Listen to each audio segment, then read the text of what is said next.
Good morning class. आज हमें literals के बारे में पढ़ना था। कल इसके बारे में हमने थोड़ा डिस्कस किया था, लिटरल्स क्या होता है, कितने टाइप्स का होता है। एक बार डिस्कस करके फिर आगे मूव करेंगे। तो लिटरल्स बेसिकली आपके जो होते हैं लैंग्वेज इंडिपेंडेंट होते हैं, ठीक है। यहाँ पे देखिए लिखा हुआ है, these are language independent terms in Python and should exist independently and any programming language. In Python, there are the string literals, bytes literal, integer literal, and floating point literals and imaginary literals. Clear? कल भी मैंने बताया था कि literals में हमारे क्या क्या होते हैं। लिटरल्स हमारा लैंग्वेज इंडिपेंडेंट होता है, यानी मैंने कल बताया था कि इसमें आपको क्या होता है कि कोई स्पेसिफिक एक डेटा टाइप लेके नहीं चलना होता है। आप डिफरेंट डेटा टाइप्स के लैंग्वेजेस को लेके आगे एग्जीक्यूट करा सकते हो प्रोग्राम को। तो वही यहाँ पे कह रहा है कि ये लैंग्वेज इंडिपेंडेंट होता है, ठीक है। अभी आगे भी बताया कि ये क्या होता है, स्ट्रिंग लिटरल भी होता है, बाइट लिटरल भी होता है, इंटीजर भी होता है, फ्लोटिंग पॉइंट का भी होता है और इमेजिनरी भी होता है। इमेजिनरी का हम कह सकते हैं, जो मैंने बताया था, complex data type. Complex data type में मैंने बताया था क्या कि एक तो आपकी रियल वैल्यू होती है, एक इमेजिनरी होती है, जिसको हम बस अज्यूम करते हैं, ठीक है। तो इसमें दोनों टाइप्स के डेटा टाइप्स को हम लेके चल सकते हैं। मैंने क्या बताया था कल कि लिटरल्स जो होते हैं हमारे, वो 3 टाइप्स के होते हैं। लिटरल्स बेसिकली हमारे 3 टाइप्स के होते हैं, numeric literals, string literals and special literals. कल मैंने क्या बोला था, न्यूमेरिक लिटरल्स क्या होते हैं। बेसिकली न्यूमेरिक लिटरल्स होते हैं जिसमें हम इंटीजर, फ्लोट, कॉम्प्लेक्स टाइप के वैल्यूज़ को ऑपरेट कराते हैं या एग्जीक्यूट करते हैं, वो हमारा न्यूमेरिक लिटरल्स के अंदर आएगा। ये भी लैंग्वेज इंडिपेंडेंट होता है। Language independent in the sense कि यहाँ पे कोई फिक्स टर्म नहीं डिसाइडेड है कि हाँ हमें अगर इंटीजर टाइप की ही वैल्यू लेके चलनी है तो सिर्फ इंटीजर टाइप की ही लेके चलनी है, ठीक है। अगर बोलता कि ये लैंग्वेज इंडिपेंडेंट है, नहीं, लैंग्वेज डिपेंडेंट है, यानी कि लैंग्वेज डिपेंडेंट का मतलब क्या हो गया, किसी एक लैंग्वेज पे मान लो अगर स्ट्रिंग टाइप की वैल्यूज़ को ये प्रायोरिटी देता तो इसकी फर्स्ट प्रायोरिटी यही स्ट्रिंग टाइप की वैल्यू होती, ना कि डिफरेंट डेटा टाइप्स, ठीक है। फिर हमने बात की थी स्ट्रिंग लिटरल की। स्ट्रिंग लिटरल में आपको स्ट्रिंग नेम से ही पता चल रहा है कि इसमें स्ट्रिंग टाइप की वैल्यू ये रिटर्न करता है या उसको एग्जीक्यूट कराता है या ऑपरेट कराता है। और मैंने थर्ड बोला था स्पेशल लिटरल, जो हमारा थर्ड लिटरल है जिसकी बात हम कर रहे हैं, वो है स्पेशल लिटरल। तो स्पेशल लिटरल हमारा कुछ भी रिटर्न नहीं करता, ठीक है, यानी कि ये नल टाइप की वैल्यू को स्टोर करता है, नल टाइप की वैल्यू को, ठीक है। अब एक एग्जाम्पल के थ्रू हम इसे समझ लेते हैं, इसके बाद फिर आगे बढ़ेंगे। मान लीजिए हमारे पास न्यूमेरिक लिटरल का हम बेसिकली समझ रहे हैं। हमारे पास एक वेरिएबल है जिसमें हमने वैल्यू स्टोर कर दी है, बी भी एक वेरिएबल है जिसमें हमने स्टोर किया है एक स्ट्रिंग टाइप की वैल्यू को। नहीं सॉरी, स्ट्रिंग इसमें कहाँ आएगा, स्ट्रिंग तो स्पेशल स्ट्रिंग क्लास में ही आ जाएगा, स्ट्रिंग नहीं इसमें आएगा, इसमें फ्लोटिंग टाइप की, माय मिस्टेक, इसमें फ्लोटिंग टाइप की। मान लो हमने ले लिया 25.9 ले लिया एक वैल्यू, एक वेरिएबल सी लिया, और इसमें हमने ले लिया एक कॉम्प्लेक्स टाइप का, यानी एक ले लिया हमने रियल नंबर और एक इमेजिनरी नंबर ले लिया जे। मैंने कल भी बताया था, ये तो आप समझ ही रहे हो कि ये इंटीजर टाइप की वैल्यू है, ये फ्लोट टाइप से डिनोट करता है खुद को। ये जो है कॉम्प्लेक्स टाइप का है, ठीक है, कॉम्प्लेक्स टाइप का है। और कॉम्प्लेक्स टाइप में कॉम्प्लेक्स दो टाइप का हमारा होता है। कॉम्प्लेक्स नंबर जो होता है वो 2 चीज़ें लेके चलता है। एक तो आपका रियल नंबर लेके चलता है, रियल पार्ट लेके चलता है, जो नंबर का रियल पार्ट होता है, और एक इमेजिनरी लेके चलता है, ठीक है, एक इमेजिनरी लेके चलेगा। इमेजिनरी आप अज्यूम करते हो, ठीक है। अगर अभी ऐसे नेकेड आई से हम देखें तो 2 + जे का वैल्यू आप क्या समझोगे? मान लो ये 2 तो आपको पता है कि ये इंटीजर टाइप की वैल्यू है, बट जे क्या है यहाँ पे? तो जे एक इमेजिनरी वैल्यू है जो हमारा इंटरप्रेटर इसको क्या समझेगा? इसके आस्की वैल्यू के अकॉर्डिंग समझेगा, ठीक है। यानी जे की जो आस्की वैल्यू डिसाइडेड है वो जे यहाँ पे इंक्लूड हो जाएगा। मान लो जे की वैल्यू अगर यहाँ पे सपोज अगर जे की वैल्यू इसने 35 रिटर्न करी तो 2 + 35 कितना हो गया? 37। यानी ये this is the part of complex number. Clear? String में आपको पता है स्ट्रिंग को प्रिंट कराएगा, लिटरल्स कुछ भी नहीं, वो नल रिटर्न कराता है। और आप यहाँ पे मैं बता दूँ सी लैंग्वेज में जो नल वैल्यू रिटर्न करता है वो होता है क्या आपका? कौन सा फंक्शन होता है? वो होता है वॉइड फंक्शन, ठीक। और यहाँ पे क्या है? लिटरल्स में हम उसको डिफाइन कर रहे हैं। तो ये मेजर डिफरेंस है इसमें। सी लैंग्वेज में हमारा स्टार्टिंग में ही हम वॉइड फंक्शन का यूज़ करते हैं कि अगर इन केस हमारी जो वैल्यू है या हमारा जो डेटा है या जो हम ऑपरेशन परफॉर्म करा रहे हैं वो इन चांस कभी कभी होता है कि वो कुछ नहीं रिटर्न कर रहा है, तो वो वॉइड फंक्शन का यूज़ करके आउटपुट हमें प्रोवाइड करा है, ठीक है। लेकिन यहाँ पे क्या है पाइथन में ये डायरेक्टली है, इसका एक अलग से ही वो लिटरल्स बना दिया गया है, एक फंक्शन बना दिया गया है स्पेशल लिटरल के नाम से, जो कि अपने आप में ही इस वाइड का काम कर रहा है, ठीक। तो ये तो रहा हमारा लिटरल्स। लिटरल्स को पढ़ने के बाद अब हम पढ़ेंगे built in function.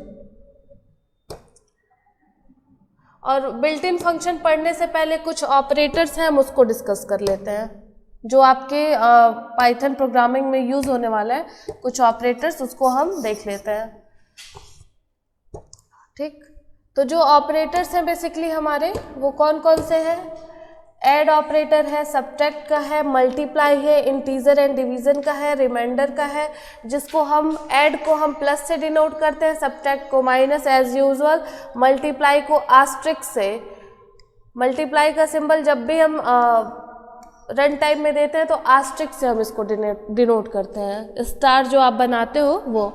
Integer division का मतलब ये स्लैश, रिमाइंडर का मतलब मॉडुलो, इसको मॉडुलो कहते हैं, ठीक है। बाइनरी लेफ्ट शिफ्ट का मतलब ये वाली सिंबल, बाइनरी राइट शिफ्ट का मतलब ये वाली। यानी ये सिंबल क्या करते हैं, आपकी बाइनरी वैल्यूज़ जो है अगर आपने ये वाला यूज़ करा तो ये आपको लेफ्ट में शिफ्ट कराएगी वैल्यूज़ को, और अगर आपने ये वाला यूज़ करा तो ये आपको राइट शिफ्ट कराएगी। एंड का तो आपको पता ही है, और का इसको भी हम स्लैश से यूज़ करते हैं। लेस देन का भी पता है, ग्रेटर देन का भी पता है आपको। लेस देन और इक्वल टू ये सिंबल है, ग्रेटर देन और इक्वल टू ये सिंबल है। चेक इक्वलिटी, अगर दो नंबर्स के बीच कंपेयर करना हो तो डबल इज इक्वल टू। अगर नॉट इक्वल को कैलकुलेट करना है तो ये नॉट का सिंबल इसके साथ इक्वल, ठीक है। हाँ, ये इतने ऑपरेटर्स थे। क्लियर?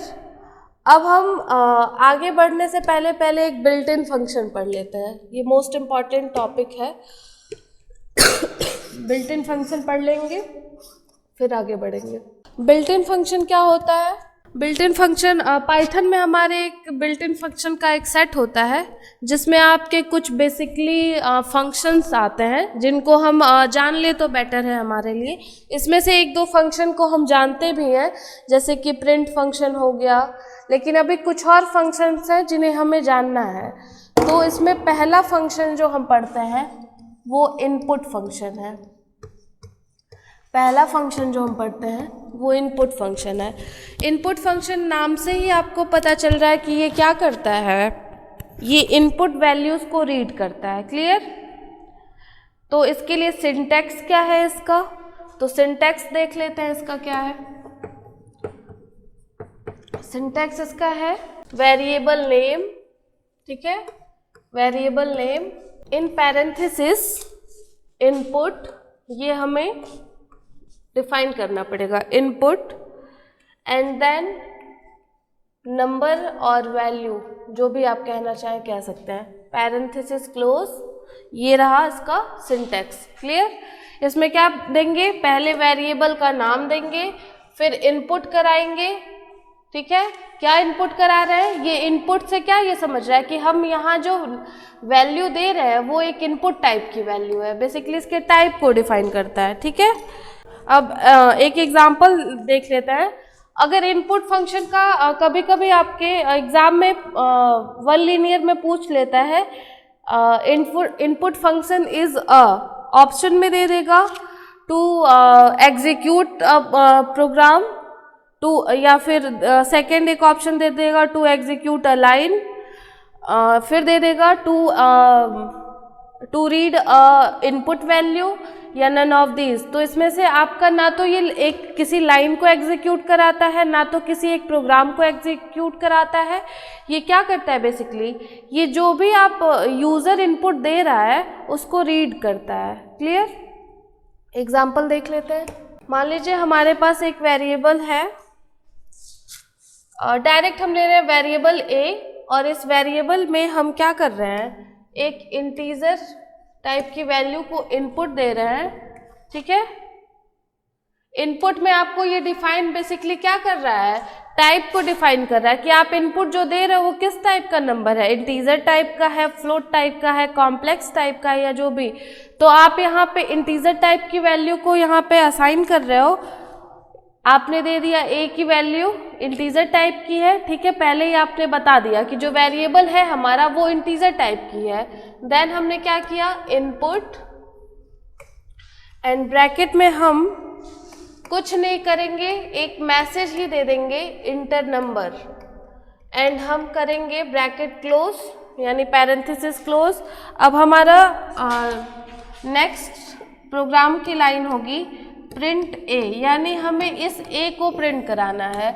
तो याद करो प्रीवियस क्लासेस में हमने जैसे ही प्रिंट ए या जो भी वेरिएबल हमने डिक्लेयर किया है, हमने जैसे ही उसको असाइन कर दिया, हमने आउटपुट के लिए प्रिंट फंक्शन का भी यूज़ कर लिया, ठीक है। प्रिंट फंक्शन का यूज़ करते ही जैसे ही आप प्रिंट फंक्शन में मैसेज दे रहे हो कि मुझे हाँ इसी वेरिएबल को स्टोर कराना है, तो ध्यान दो आप कि वो पूरी जो लाइन आपने इनपुट दे रखी है वो उसको प्रिंट करा देता था एज यूजुअल अब तक। लेकिन यहाँ पे क्या है, ये क्या करेगा, आपको जो आपने जो वो वहाँ पे इनपुट दिया है enter number, as a output आपको मिलेगा इंटर नंबर, ठीक है। और यहाँ पे आप रन टाइम में एग्जीक्यूशन लोगे। इंटरप्रेटर तो इंटरप्रेट कर चुका है, लेकिन यहाँ पे आप क्या कर रहे हो, रन टाइम में एग्जीक्यूशन ले रहे हो, या रन टाइम प्रोग्राम को आप रन करा रहे हो, ठीक है। रन किया हुआ प्रोग्राम है कोई, अभी आपने बस एक मैसेज दे रखा है कि हमें एक नंबर एंटर करना है। मान लो आपने यहाँ नंबर 10 एंटर कर दिया, तब अब आपका आउट 10 आएगा। या फिर आपने दे दिया कि 10 + 2, तो आपका आउटपुट जो आएगा वो 12 आएगा, ठीक है। अब आपके माइंड में थोड़ा सा डाउट हो रहा होगा कि यहाँ पे प्लस ऑपरेटर का यूज़ पहले ही क्यों हो गया। माइंड में आना चाहिए, पहले तो ऐसा नहीं होता था, पाइथन में होता है ऐसा। मैंने क्या बोला था, सी लैंग्वेज में ऐसा कुछ नहीं होता है। वहाँ पे आपको बेसिकली डिफाइन करना होता है, एक एक ऑपरेटर जो आप यूज़ कर रहे हो उसको आपको डिफाइन करना होता है। बट मैंने क्या बोला था, पाइथन जो है एक हाई लेवल लैंग्वेज तो है, लेकिन साथ में आपके लिए बहुत एफिशिएंट भी है, ठीक है। इसमें आप डायरेक्टली एग्जीक्यूशन करते हो, ठीक है, रन टाइम में एग्जीक्यूशन करते हो, इसमें कंपाइल टाइम का कोई एग्जीक्यूशन ही नहीं है। अगर यही प्रोग्राम, यही चीज़ें मैंने लिखी होती आपकी सी लैंग्वेज में, तो वो 10 + 2 वहाँ पे वो तुरंत एरर रिटर्न करता कि ये जो आपने वैल्यू असाइन कर रखी है, यहाँ पे आपने जो इनपुट दिया है उस टाइप का आपने कोई फंक्शन ही नहीं अभी यहाँ पे हमें बताया है। आपने डिफाइन ही नहीं करा है कि ये प्लस क्या है। मान लो 10 को तो उसने समझ लिया कि हाँ इंटीजर टाइप की वैल्यू है, 2 को भी समझ लिया इंटीजर टाइप की वैल्यू है, बट प्लस ऑपरेटर को वो नहीं समझ पा रहा है। क्यों? क्योंकि हमने डिफाइन नहीं किया है। जब हम डिफाइन कर देते तो वो 10 + 2 आपको सी लैंग्वेज भी 12 ही रिटर्न करता, एज वेल एज पाइथन। ठीक है, वहाँ पे क्या होता है, कुछ इस तरह से होता है। मान लो हमने क्या किया, हमने सेम प्रोसेस कर दिया, ए की वैल्यू हमने दे दी, वहाँ पे आपको वैल्यू असाइन करनी पड़ती है पहले ही। फिर हमने क्या किया, एक बी वेरिएबल लिया, बी की वैल्यू को हमने असाइन कर दिया 2। ठीक है, अब हमें एक एक्स्ट्रा वेरिएबल लेना पड़ेगा, एक मेमोरी एक्स्ट्रा एलोकेट करनी होगी जिसमें हम इन दोनों के सम को स्टोर कर सकें। ठीक है, तो क्या करते हैं हम, C = हम क्या करेंगे, A + B।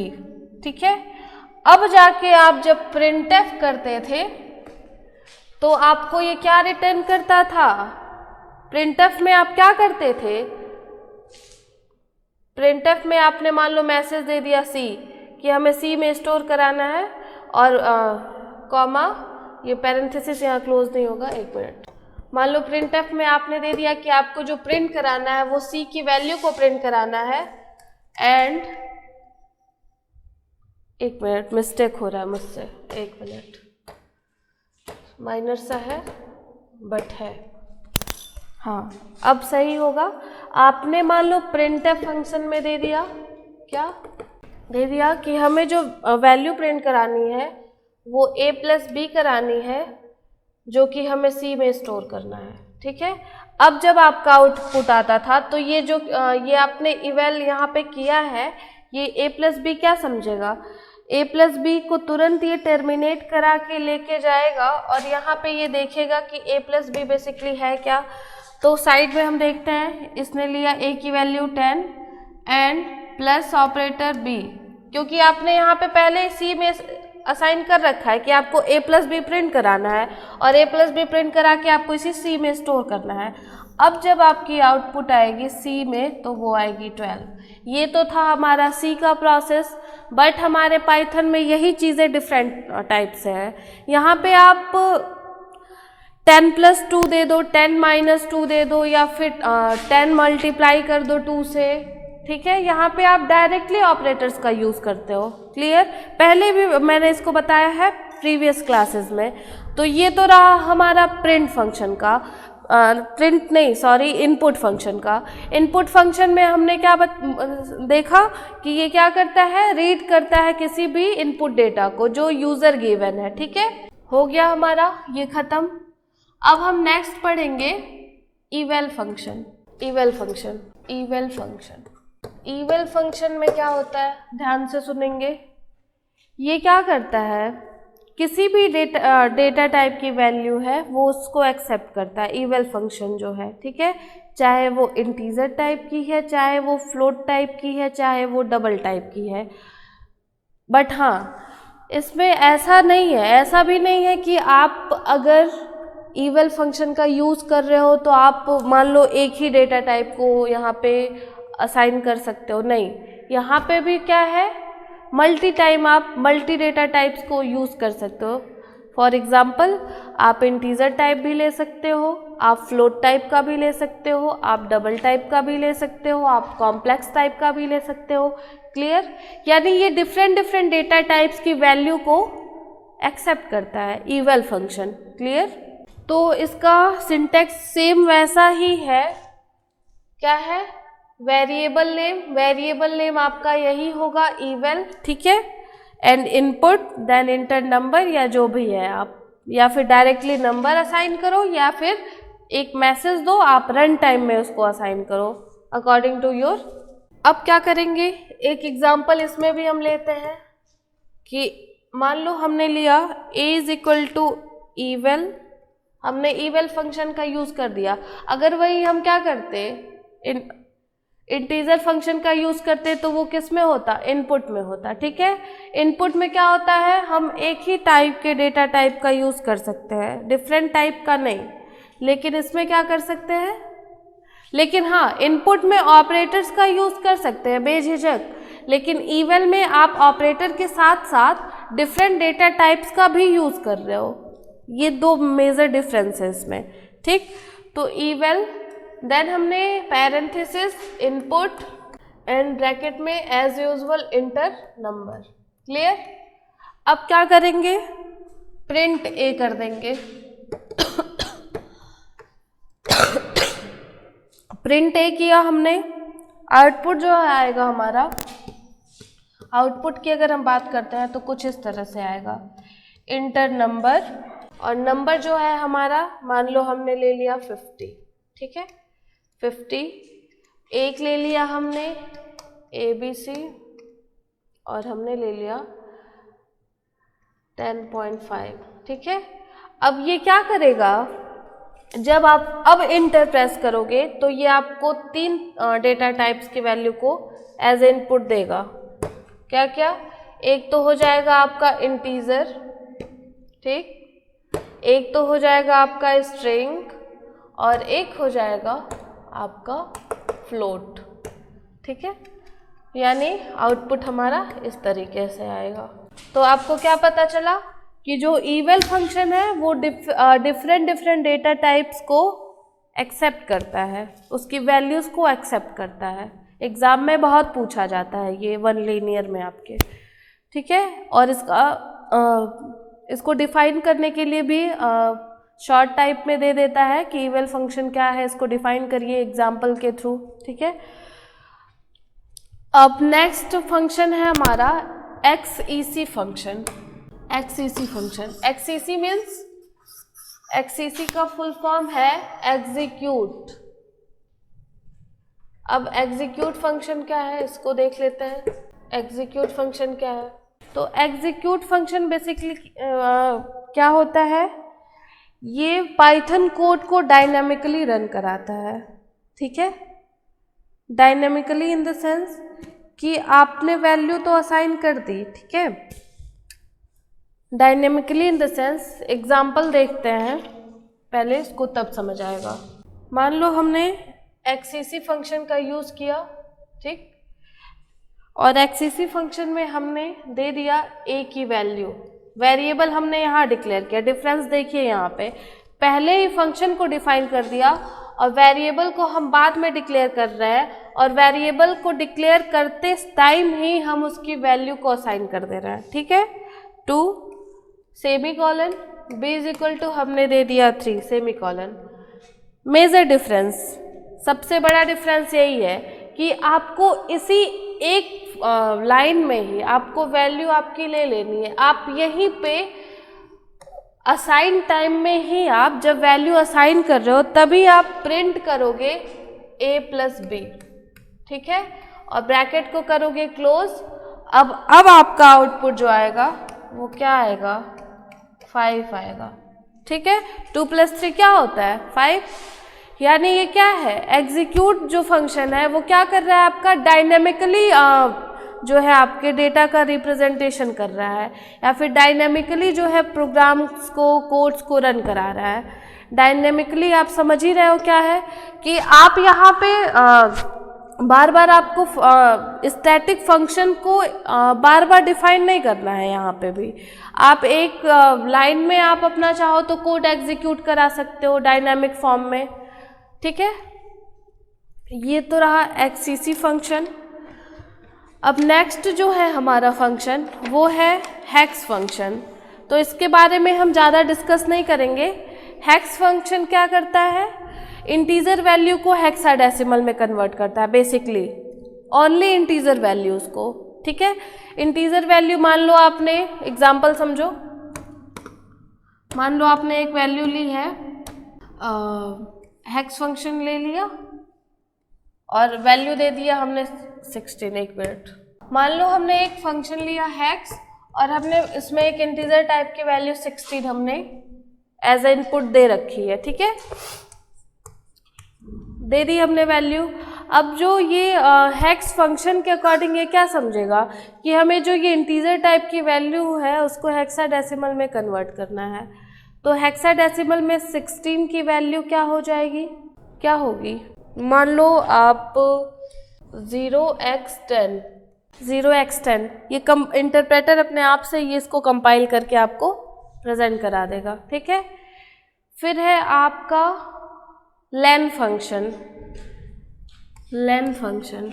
ये बेसिकली क्या करता है, ये आपके किसी भी ऑब्जेक्ट का, किसी भी डेटा का लेंथ रिटर्न करता है। फॉर एग्जांपल अगर हमने एक वेरिएबल लिया a इज इक्वल टू, हमने वैल्यू इनपुट दे दी 1 2 3 4 5 6, ठीक है।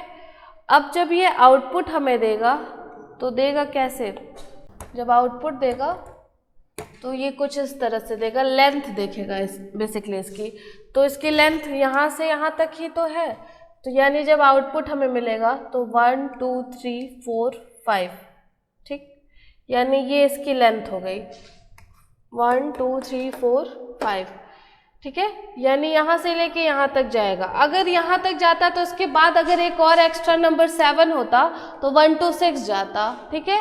लेकिन अगर यहीं पे स्टॉप है अगर वैल्यू, तो वो उस जहाँ पे आपकी वैल्यू या ऑब्जेक्ट डेटा स्टॉप होते हैं उससे एक प्लेस पहले की लेंथ को ये कैलकुलेट करके आपको आउटपुट देता है, ठीक है। तो हम प्रिंट फंक्शन में क्या लिखेंगे, प्रिंट ब्रैकेट में लिखेंगे लेंथ ए और प्रिंट कराएंगे तो आपको आउटपुट यही मिलेगा। क्लियर। अब नेक्स्ट फंक्शन है हमारा मैक्स का मतलब मैक्सिमम। ये क्या करता है, इसमें मैक्सिमम वैल्यू को ये रिटर्न करेगा। मान लो आप एग्जांपल यहीं पे ले लो, ये आपने इनपुट करा है, इसमें से मैक्सिमम नंबर क्या है 7 है, यानी आउटपुट आपका आएगा 7। और फंक्शन जब प्रिंट करेंगे, वैल्यू को जब प्रिंट करने वाले होंगे तो वहाँ पे लेन की जगह हम मैक्स फंक्शन का यहाँ यूज़ करेंगे और प्रिंट करा लेंगे, तो आपको मैक्सिमम वैल्यू वो ले आके प्रिंट कर देगा। फिर नेक्स्ट है हमारा मिनिमम फंक्शन में, मिन फंक्शन में क्या होता है, ये लोवेस्ट वैल्यू को रिटर्न करता है मिन फंक्शन। तो इसमें आपका लोवेस्ट वैल्यू क्या है, लोवेस्ट वैल्यू आपकी 1 है, तो आपको ये 1 रिटर्न करेगा। बस ध्यान यही देना है कि जब आप वैल्यू को प्रिंट करा रहे हो तो यहाँ पे मैक्स लेना है तो मैक्स फंक्शन, मिन लेना है तो मिन फंक्शन का यूज़ कर लेंगे। क्लियर। अब नेक्स्ट है पॉ फंक्शन। पॉ का मतलब होता है पावर फंक्शन, ठीक है। पॉ स्टैंड फॉर पावर। तो ये क्या करता है, आपको बेसिकली पावर रिटर्न करेगा, किसी भी 2 वैल्यूज़ का ये पावर रिटर्न करेगा आपको। देख लेते हैं इसको। अगर मान लीजिए आपने एक पावर फंक्शन लिया और उसमें पावर फंक्शन नाम का वेरिएबल ले लिया और उसमें 3 असाइन कर दिया और एक वैल्यू और हम 4 असाइन कर देते हैं। चलो ठीक है, हमने इनपुट ले लिया 3 और 4। अब जब आपका आउटपुट आएगा तो वो क्या आएगा, 3 और 4 के पावर क्या हो जाएगा, 3 के पावर 4, ऐसे ही तो लिखा है। 3 के पावर 4 का मतलब 81। ये कैसे इंटरप्रेटर जब इसको इंटरप्रेट करेगा तो कुछ इस फॉर्मेट में करेगा, 3 इंटू 3 इंटू 3 इंटू 3, यानी 3 3 जा 9, 9 3 जा 27, 27 3 जा 81। क्लियर। तो कुछ इस तरह से ये वर्क करता है। फिर है आपका प्रिंट फंक्शन, जो कि आप पढ़ ही रहे हो। तो ये क्या करता है, बेसिकली आपको ये आउटपुट रिटर्न करता है। इसके बारे में ज़्यादा जानना नहीं है, स्टार्टिंग फर्स्ट क्लास से हम इसको देखते आ रहे हैं। फिर है एक आपका रिप्रेजेंट फंक्शन, ठीक है। रिप्रेजेंट फंक्शन, इसको हम डिनोट करते हैं REPR से, REPR फंक्शन। इसका फुल फॉर्म होता है रिप्रेजेंट फंक्शन या रिप्रेजेंटेबल फंक्शन, ठीक है, दोनों कह सकते हैं। तो ये क्या करता है, कोई भी स्ट्रिंग ऑब्जेक्ट है उसको रिप्रेजेंट कराता है, ठीक है। मान लो अगर आपने एग्जाम्पल ले लो, आपने लिखा REPR फंक्शन का यूज़ किया और आपने लिखा हेलो, ठीक है, डबल इन्वर्टेड कोट में, पॉइंट भी नोटेड। अगर आपने डबल इन्वर्टेड कोट में लिखा तो आपको पता है कि आप जब सेट्स में थे तो आपको पता है कि सेट्स भी आपकी as usual value with operator या विथ ऑपरेंड्स आपको ले आके दे देता था। लेकिन इसमें क्या होता है कि जो आउटपुट आएगा रिप्रेजेंटेशन, यानी कि जो भी आपने यहाँ रिप्रेजेंट किया है वही रिप्रेजेंटेबल वैल्यू आपको ले आके वो यहाँ पे रिटर्न करेगा। यानी डबल इन्वर्टेड कोट में आपको हेलो वैल्यू ये इंक्लूड करता है। यानी क्या कह सकते हैं, इसमें जैसा इनपुट होगा वैसा ही आउटपुट हमें रिटर्न मिलेगा। क्लियर?